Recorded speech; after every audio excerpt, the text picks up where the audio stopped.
আজকে আমি রান্না করব খাসির মাংস। আর খাসির মাংস রান্না করার আগে আমি এই যে দুধ আর হলো লেবু দিয়ে মাখিয়ে রাখি। আজকে আমার বাড়িতে দুধ নেই, শুধু লেবু দিয়েই মাখিয়ে রাখবো। দুধ আছে কিন্তু এখনও রোজের দুধ দিয়ে যায়নি। এইজন্য আমি শুধু লেবু দিয়ে মাখিয়ে রাখবো। আর এই মাংসটা কিন্তু আমি বেশ সুন্দর করে ধুয়ে নিয়েছি। একটা একটা করে বেছে ধুয়ে নিয়েছি, কারণ খাসির মাংস তো অনেক পশম থাকে, এইজন্য সুন্দর করে ধুয়ে নিচ্ছি। আর চলুন রান্না করার আগে দেখে আসি আমার বাড়ির কাজ কতদূর হলো। এই তো মিস্ত্রিরা কাজ করতেছে, কিন্তু আমার বাড়ির কাজ ভদ্রানাশি হয়ে গেছে। এক সূচনা মিস্ত্রিদের যে বৃষ্টির জন্য আসতে পারেনি, এক সূচনা দিয়ে বসে থাকে।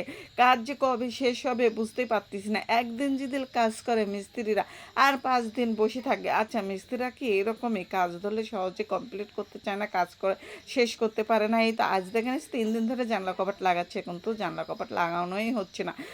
যাই হোক, আমি ওদিকে আমাদের বাড়ির কাজটা দেখে আসলাম, মিস্ত্রিরা কাজ করতেছে। তারপর আমি চলে আসলাম আমার রান্নাঘরে রান্না করার জন্য।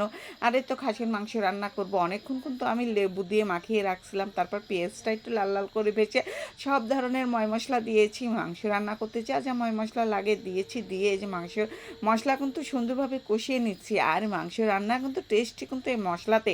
মশলাটা যত সুন্দরভাবে ভালোভাবে কষিয়ে নেবেন, মানে মাংসটা খেতে আর রান্না করার টেস্টটাই অন্যরকম, দ্বিগুণ বাড়িয়ে দেয়।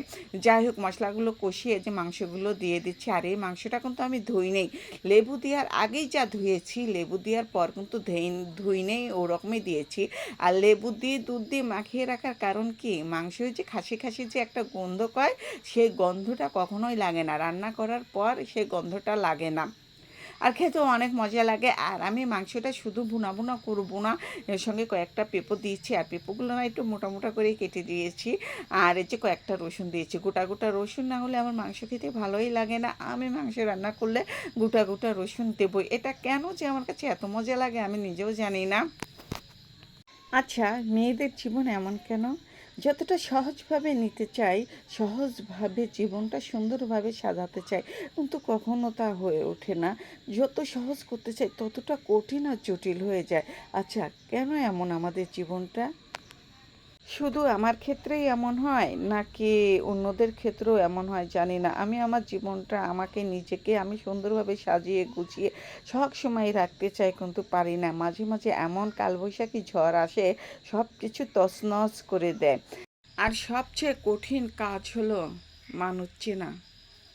মানুষ চেনা খুবই কঠিন। এই যুগে স্বার্থপর মানুষ দিয়ে ভরে গেছে।